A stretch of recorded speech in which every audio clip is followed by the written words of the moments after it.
รายการนี้เป็นรายการทั่วไปสามารถรับชมได้ทุกวัย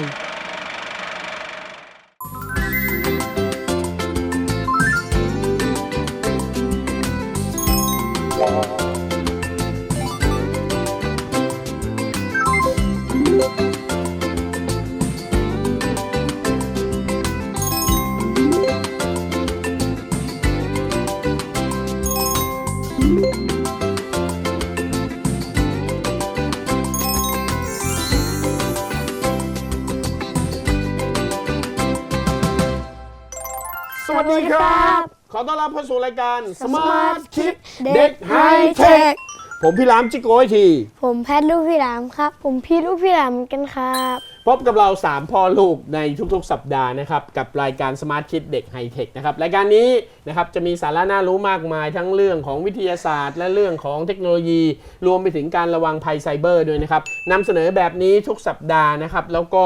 มีน้องๆแพทน้องพีท2คนนะฮะนี่คนนี้แพทคนนี้พีทนะฮะ2คนที่จะทำหน้าที่เป็นพิธีกรเด็กเหมือนจะเป็นเพื่อนๆของน้องๆหนูๆที่ดูรายการนี้นะฮะอาจจะมีเพื่อนๆที่โรงเรียนดูรายการนี้อยู่ด้วยใช่ไหมครับลองเซฮัลโหลทักทายดิเราสนิทกับใครบ้างโมโนภูมิเป็นไง ฮัตต้าเป็นไงบ้างนะครับเนื้อหาในรายการวันนี้ก็สนุกสนานและอัดแน่นเช่นเคยช่วงแรกของรายการครับสนุกคิดวิทยาศาสตร์ใช่ครับนำเสนอเรื่องอะไรดีครับวันนี้ตามที่บอกอาทิตย์ที่แล้วพลูโตดาวพลูโตนะครับถึงแม้ว่าเขาจะถูกปลดออกจากการเป็นดาวเคราะห์แต่เราก็ยังต้องพูดถึงเขาสักนิดหนึ่งนะครับเพราะอยู่ด้วยกันมานานนะอยู่ด้วยกันน่าสงสารอยู่ด้วยกันมาตั้ง 6,000 ล้านปีแล้วนะครับก็จะทิ้งเขาไปก็ลำบากอยู่นะครับนะฮะต่อมาครับช่วงทันโลกทันเทควันนี้นำเสนอเรื่องอะไรครับทำไมคอมเล่นเกมต้องมีสเปคดีครับโอ้โหคำว่าสเปคดีสเปคสูงเนี่ยเผลอๆเด็กๆหรือว่าน้องๆหนูๆเนี่ยไม่เข้าใจใช่ไหมฮะเนี่ยวันนี้จะได้รู้กันช่วงระวังภัยไซเบอร์ก็เช่นกันครับวันนี้จะนำเสนอเทคนิคการหลอกแบบ2ชั้นโอ้โหคุณผู้ชมเรามีเทคนิคการยืนยันตัวตน2ชั้นโจรก็มีเทคนิคการหลอกแบบ2ชั้นด้วยเช่นกันน่าสนใจมากๆไปดูช่วงแรกของรายการกันก่อนเลยไป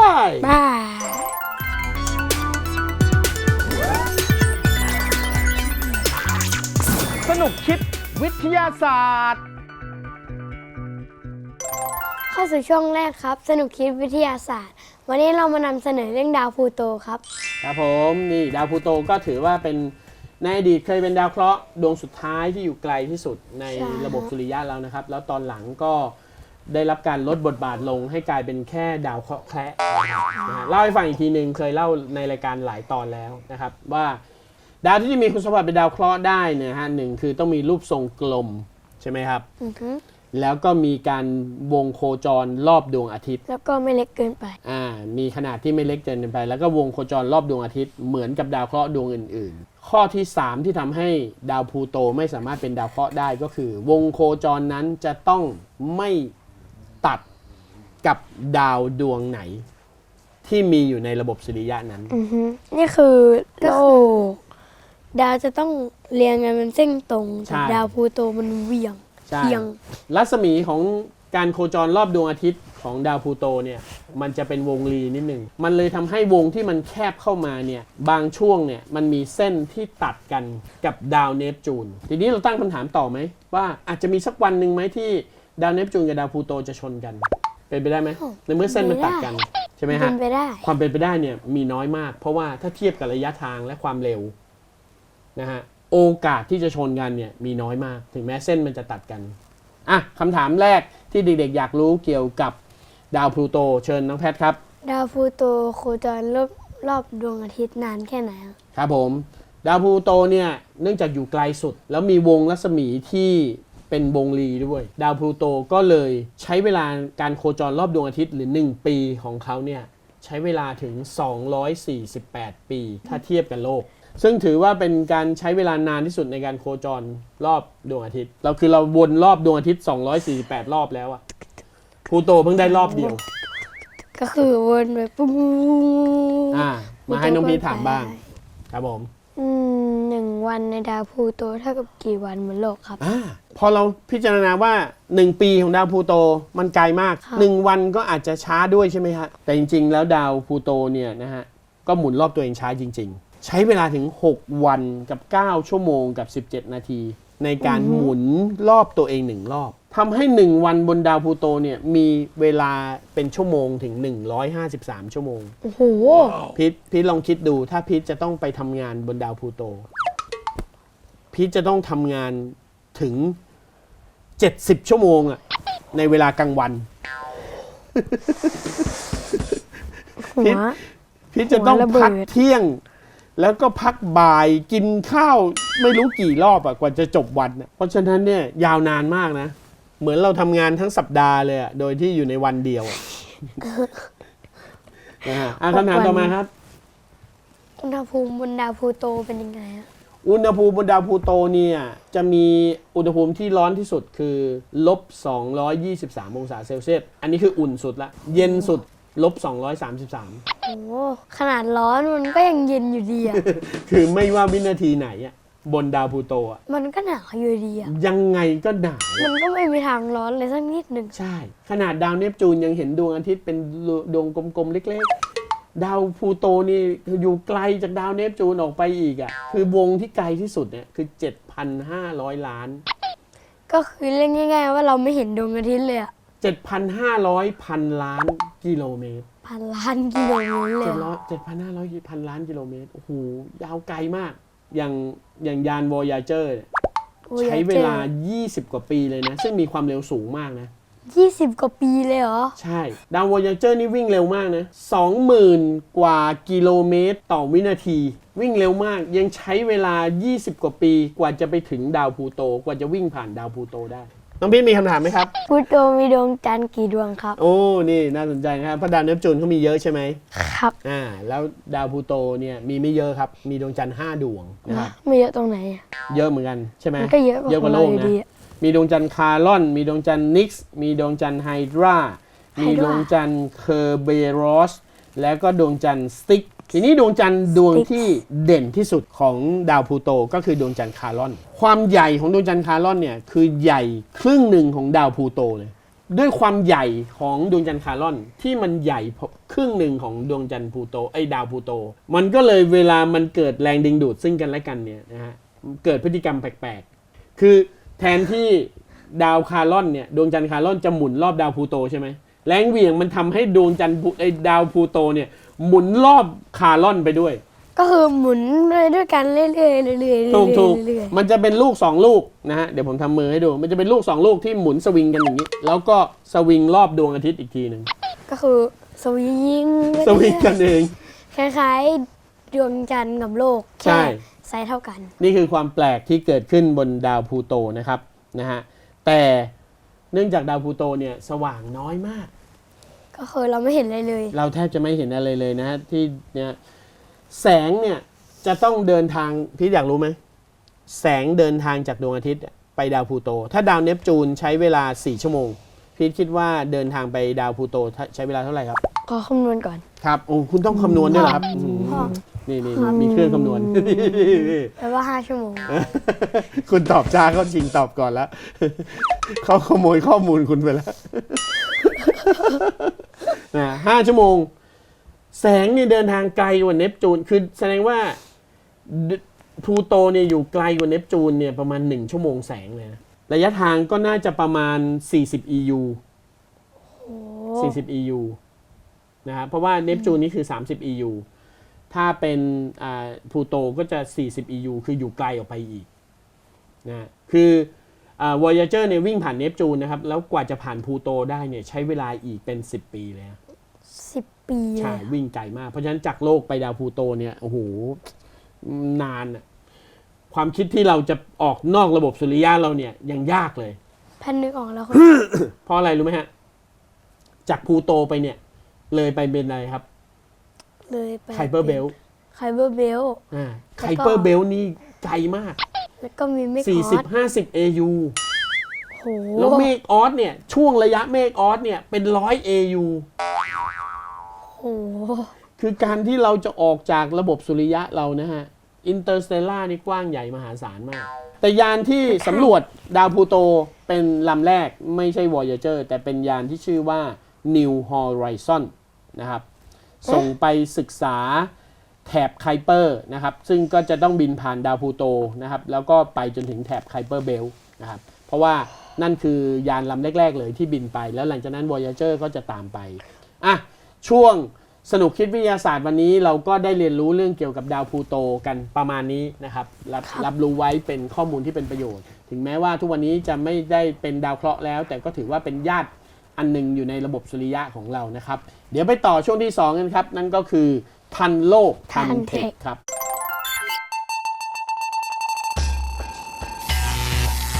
ทันโลกทันเทค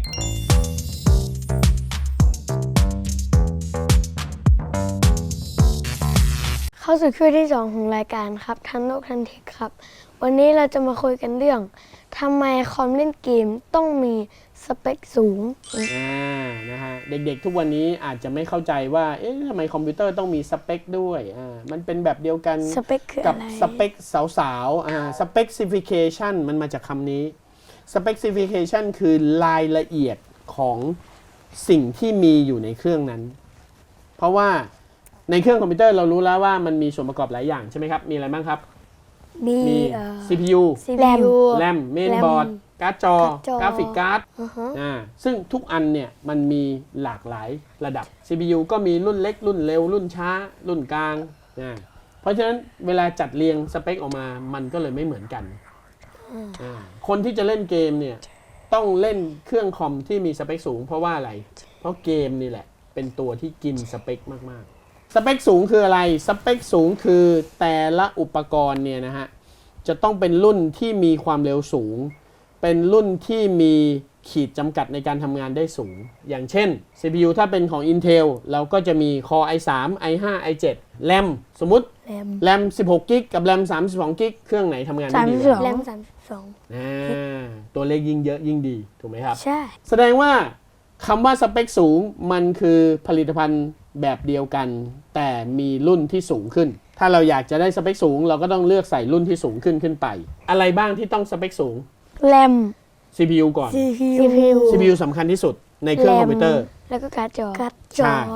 CPU RAM แล้วก็การ์ดจอทำไม CPU ถึงสำคัญที่สุดรู้ไหมพีทเพราะว่า CPU เป็นหน่วยประมวลผลครับทุกคำสั่งทุกความคิดและทุกการทำงานจะต้องวิ่งมาสั่งที่ CPU ถ้า CPU เป็นคนคิด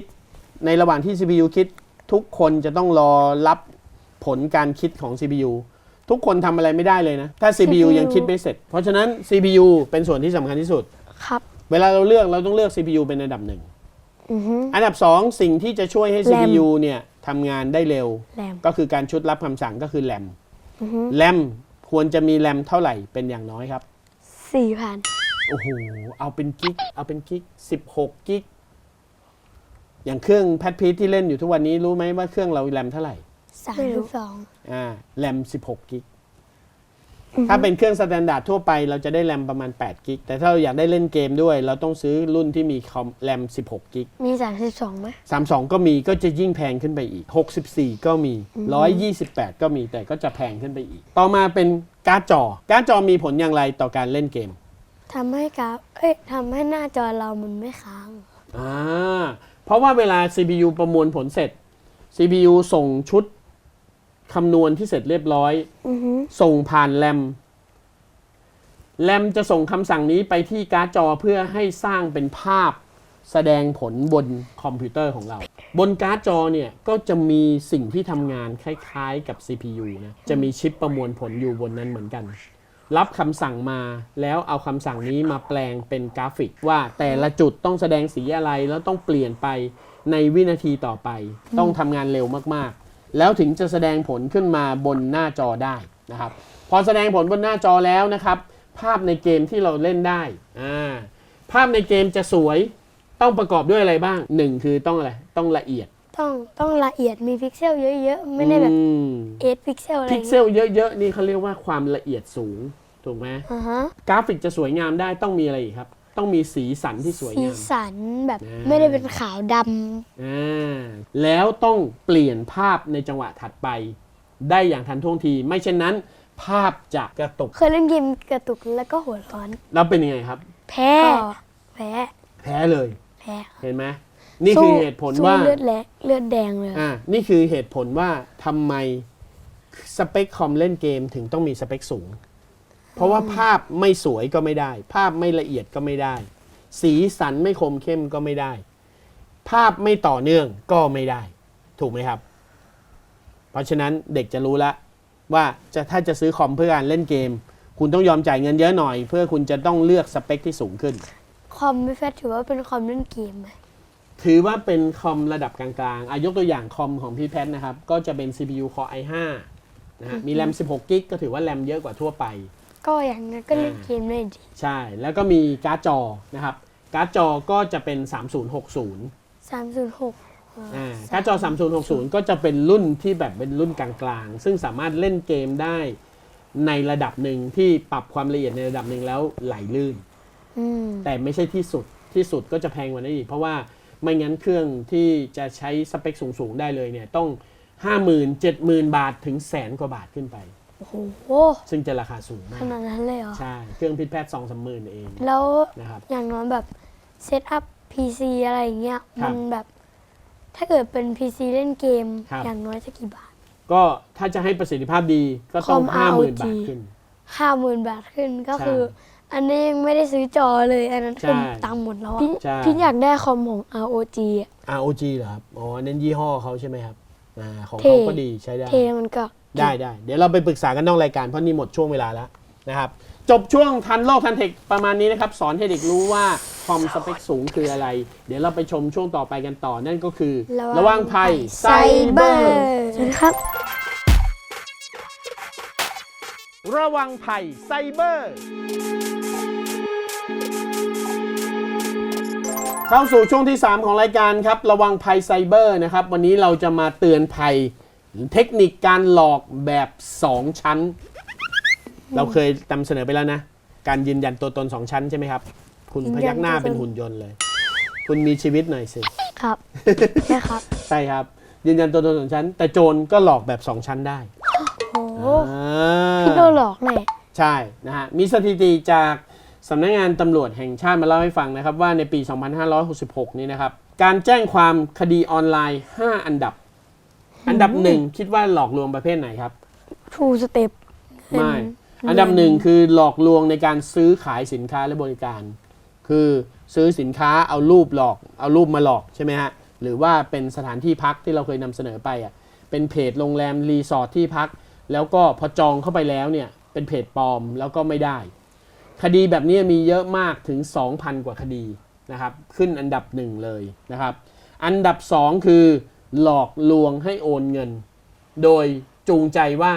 จะสร้างรายได้พิเศษเนี่ยโทรมาชวนเงี้ยน้องๆอยากทำรายได้พิเศษไหมหรือทำเป็นป้ายโฆษณาใน Facebook เนี่ยรายได้พิเศษวันละ500ต่อวันไม่มีอะไรมากแค่นั่งทำงานวันละ1 ชั่วโมงเท่านั้น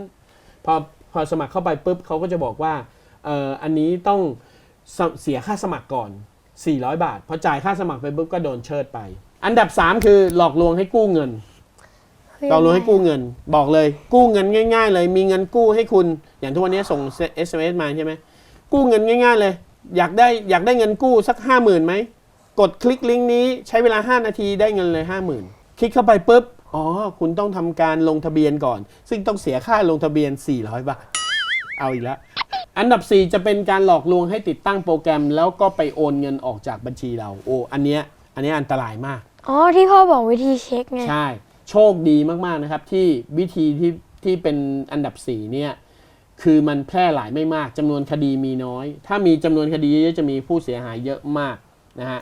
แล้วก็อันดับ 5 คือ call center คือโทรมาข่มขู่มาจากหน่วยงานนั้นหน่วยงานนี้นะครับแล้วก็บอกว่าคุณมีความผิดนะคุณจะต้องโอนเงินเข้ามาเพื่อทำเรื่องปิดบัญชีตรงนี้ก่อนทีนี้ไอ้ระบบหลอก2ชั้นเนี่ยมันมาของใหม่มันเป็นของใหม่ยังไม่มีสถิติว่าอยู่ในอันดับไหนระบบหลอกแบบ2ชั้นเนี่ยเขาปลอมตัวเป็นการไฟฟ้าครับปกติเราต้องจ่ายค่าไฟทุกเดือนใช่ไหมก็จะมีบินการไฟฟ้ามางานนี้มันมาทาง SMS ก่อนครับหลอก2ชั้นคือมาทาง SMS ก่อน SMS แจ้งออกมาว่าเนื่องจากบ้านคุณที่พักอาศัยอยู่นี้นะครับมีการคำนวณค่า FT ไฟฟ้าผิด ทำให้ค่า FT ไฟฟ้าเนี่ยเก็บเกินมานะครับคุณจะต้องติดต่อยังเจ้าหน้าที่ต่อไปนี้สร้างเว็บไซต์ปลอมขึ้นมานะสเต็ป2นะฮะคนส่วนใหญ่คิดว่าตัวเองจ่ายค่าไฟไปเกินเพราะว่าค่าไฟแพงอยู่แล้วทุกเดือนพอบอกว่าได้เงินคืนก็อยากได้เงินคืนก็โทรไปพอโทรไปปุ๊บเขาจะหลอกว่าอันนี้ต้องไปลงแอปพลิเคชันของการไฟฟ้าก่อนนะครับหลอกชั้นที่2คืออะไรรู้ไหมส่งลิงก์มาให้เราทาง LINE หรือทาง SMS แล้วให้เราคลิกเข้าไปเจอ Google Play Store ปลอมครับถูกสร้างขึ้นมาโดยเฉพาะแล้วเราก็เข้าใจว่าเป็นของจริงแล้วเราก็ไป sign in Gmail เราก็ไปโดนขโมยอีเมลก่อนเลยนะอันดับ2ให้เราดาวน์โหลดแอปเถื่อนเข้าไปอีกแล้วพอใส่แอปเถื่อนเข้าไปเนี่ยก็จะสามารถควบคุมโทรศัพท์เราได้แล้วก็ไปโอนเงินจากบัญชีของเราออกมาเนี่ยหลอก2ชั้นเลยส่ง SMS มาหลอกก่อนหรือถ้าโทรมาหลอกก่อนเสร็จแล้วหลอกให้เราไปติดตั้งแอปแล้วก็ใส่ Play Store ปลอมเข้ามาครับเนี่ยน่ากลัวไหมหลายคนคิดว่ามาจากการไฟฟ้าจริงๆ MEA จริงๆนะฮะโดนเข้าไปนี่โอ้โหหลายคนกำลังตอนนี้คดีประเภทนี้นะครับยังมีจำนวนไม่มากแต่ก็เป็นลูกเล่นใหม่ๆของทางมิจฉาชีพที่สร้างขึ้นมาเพราะฉะนั้นใครที่ดูรายการนี้แล้วเจอเหตุการณ์แบบนี้นะครับอย่าไปเพิ่มยอดคดีที่เขาทำสำเร็จเพิ่มขึ้นนะฮะให้เรียนรู้แล้วก็ป้องกันตัวเองนะครับคือยังไงก็ตามคุณคิดไว้ง่ายๆจะเป็นบริการรูปแบบไหนก็ตามแต่จะเป็นการโฆษณาชวนเชื่อแบบไหนก็ตามแต่ถ้าบอกว่าคุณจะได้เงินคืนหรือคุณจะได้เงินมาง่ายๆหรือคุณจะทำงานนิดเดียวแล้วได้เงินแต่ก่อนที่คุณจะได้เงินคุณต้องเสียเงินอะไรบางอย่างก่อนเช่นไปเปิดบัญชีไปลงทะเบียนไปเปิดคู่ค้าไปทำการสต็อกของอะไรถ้าต้องเสียเงินก่อนอันนั้นคือหลอกแน่นอนนะครับคิดง่ายๆเลยจะมาโซลูชันไหนก็ตามแต่จะมาเป็นหน่วยงานอะไรก็ตามแต่ถ้าบอกว่าต้องเสียเงินก่อนเท่านั้นเท่านี้ให้คิดไปเลยครับว่าหลอกลวงแล้วก็อย่าไปเชื่อ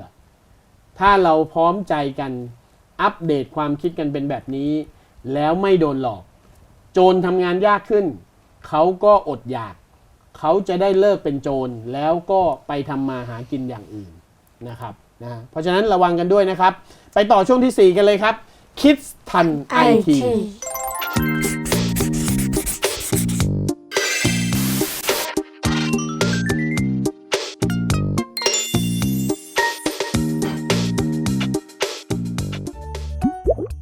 เชื่อว่าหลายๆคนน่าจะเคยมีความรู้สึกแปลกแยกกับสังคมรอบตัวทั้งในที่บ้านที่โรงเรียนที่ทำงานกลุ่มเพื่อนซึ่งหากจะว่าไปแล้วความรู้สึกแปลกแยกนั้นเป็นอารมณ์ความรู้สึกตามปกติที่มนุษย์ทุกคนอาจมีได้เนื่องด้วยมนุษย์เราเป็นสัตว์สังคมจึงต้องการการยอมรับและการเป็นส่วนหนึ่งของอะไรบางอย่างอยู่เสมอแต่เมื่อเราพยายามมากเกินไปก็อาจทำให้รู้สึกเหนื่อยล้ารู้สึกว่าตนเองไม่เข้าพวกจนกลายเป็นความรู้สึกแปลกแยกขึ้นมาได้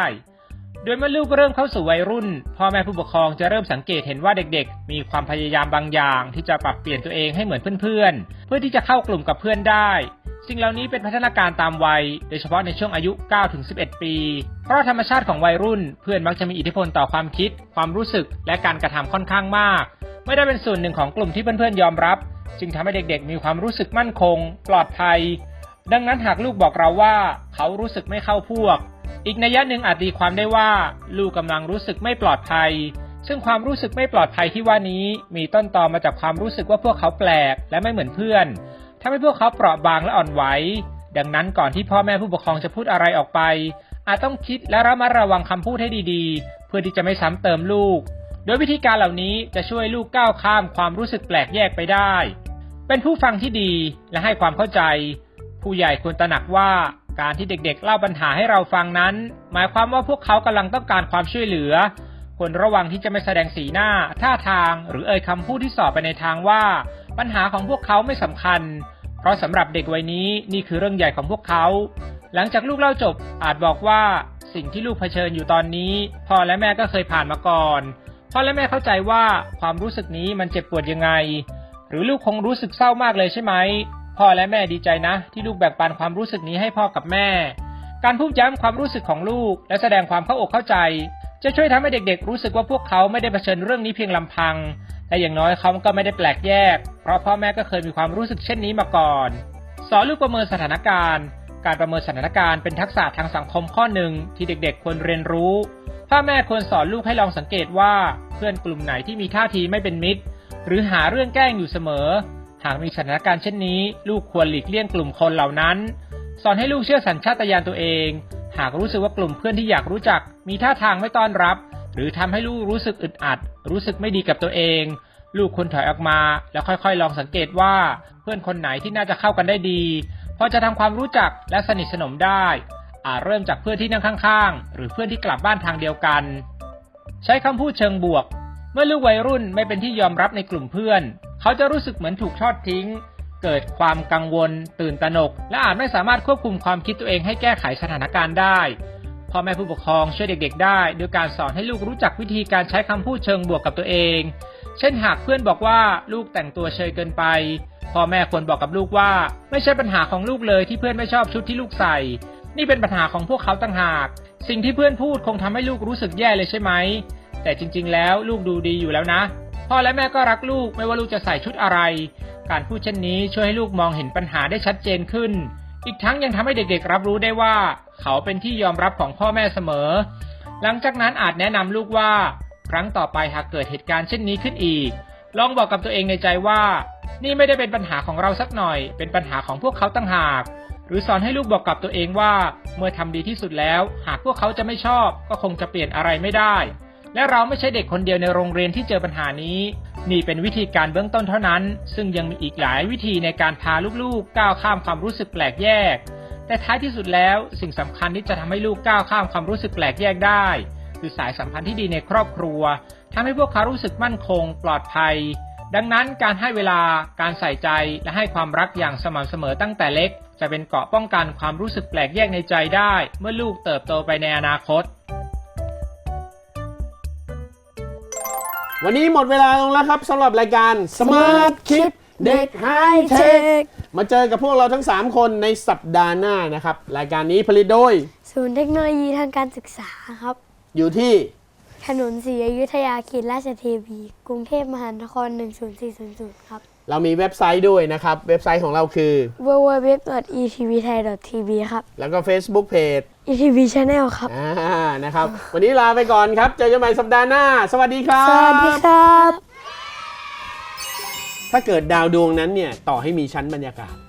แต่อยู่ไกลมากๆอยู่สมมติอยู่เท่าเนปจูนเนี่ยแล้วแสงอาทิตย์ส่องไม่ถึงก็หนาวตายอยู่ดีถูกไหมมันก็จะมีสภาพแวดล้อมที่อยู่ไม่ได้เพราะฉะนั้นเวลานักวิทยาศาสตร์เขามองออกไปในกาแล็กซี่อื่นๆหรือระบบสุริยะอื่นๆเนี่ยเขาส่องกล้องออกไปเขาก็จะมองหาว่ามีดาวดวงไหนที่อยู่ในตำแหน่งคล้ายๆโลกซึ่งตำแหน่งคล้ายๆโลกเนี่ยเขาจะเรียกว่า habitable zone แล้วคุณจอห์นแมคคาร์ธีก็เอาคอนเซปต์ของคุณอลันทัวริงมาบอกว่าแล้วเครื่องคอมพิวเตอร์ถ้าเราฝึกฝนให้มันเรียนรู้ได้ด้วยตัวเองและมีความฉลาดด้วยตัวเองเราจะเรียกมันว่าปัญญาประดิษฐ์คอนเซปต์ของ AI จึงถูกเริ่มต้นมาในปี 1956 สังเกตไหมมันหลายปีมากนะ70 ปีเลยพอขยำนิ่งหนังขยะเราก็มากางดูเรามีชื่อวันเดือนปีเกิดเลขบัตรประชาชนเราสามารถโทรเปลี่ยนซิมได้เลยแล้วให้ซิมใหม่ส่งมาที่ทางไปรษณีย์พอเราเสียบซิมเข้าไปปุ๊บเครื่องนั้นใครโทรมาหาเครื่องนั้นจะมาดังที่เครื่องนี้ทันทีโอ้โหไม่ต้องใช้เทคโนโลยีในการแฮ็กเลยพอมันเป็นวิธีการแฮ็กแบบนี้แล้วมันเป็นช่องโหว่ก็เลยต้องมีการปรับเปลี่ยนกฎกติกา